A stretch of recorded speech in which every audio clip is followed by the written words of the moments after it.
welcome to tonight's episode of Chartbusting, where we're taking a look at the biggest fan of any band or artist.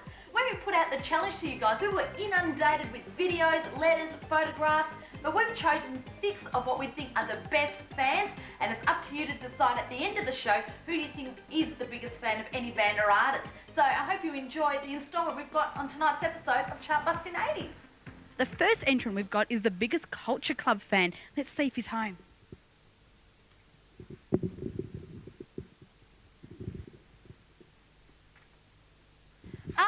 Hello, Jason. How are you? We found you. This is the Culture Club biggest fan. Hello. The love affair with Boy George. How did that start, Jason? Oh, God.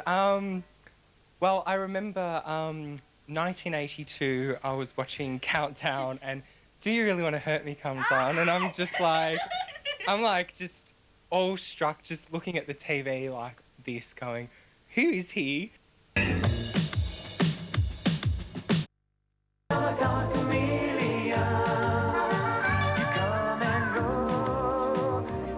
I don't know, I just felt an instant connection with him, I guess, because, I don't know, as a child I just related to music. Music was my best friend, yeah. And I could understand at 7, 8 years old what he was doing when a lot of older people kind of couldn't understand it. And I don't know, he was like my saviour at school, and whenever it was like sad at school getting picked on and stuff, Boy George was a real like, you know, you'd go home and you'd listen to him and kind of like... he'd bring you straight back up. I always said that Boy George was the only man to deliver us from bad hairstyles. Now, you've met Boy George also, Jason. Yes, I've met him a number of times, but the best experience was from this photo. This was taken last year on their tour in Sydney at the Hordern Pavilion.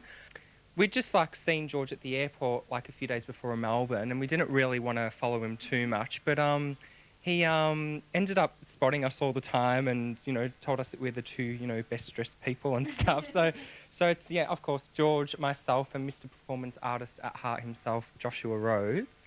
And it was really good because he actually took it on his Polaroid and signed it instantly.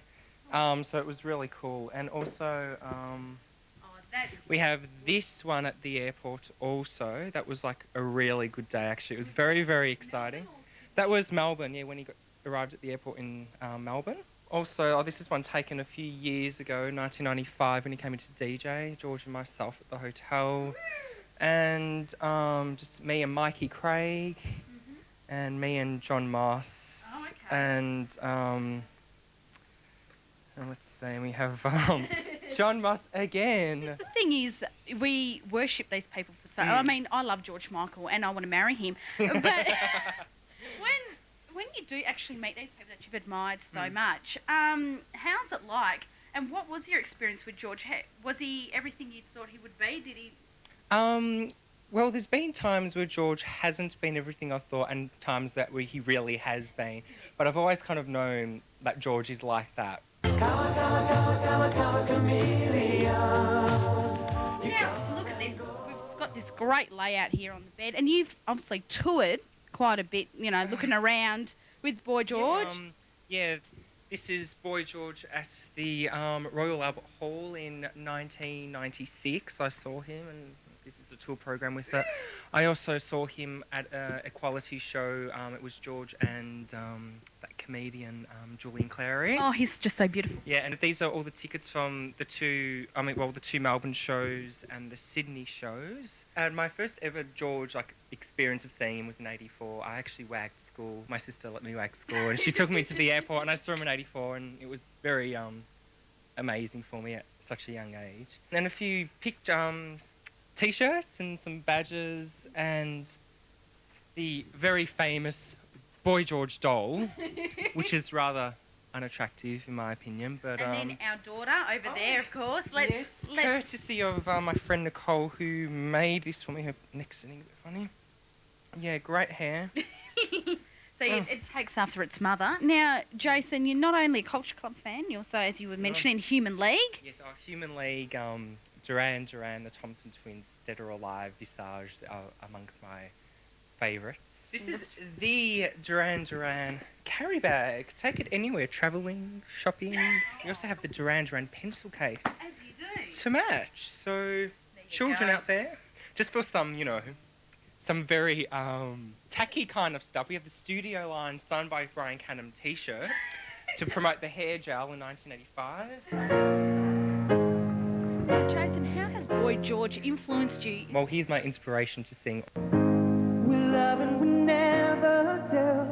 Our places, our hearts in the wishing well. Love leads us into the stream and a sink or swim. And it always been, and I keep on loving you. It's the only thing to do. When the angels sing, there are greater things. Can I give them all to you?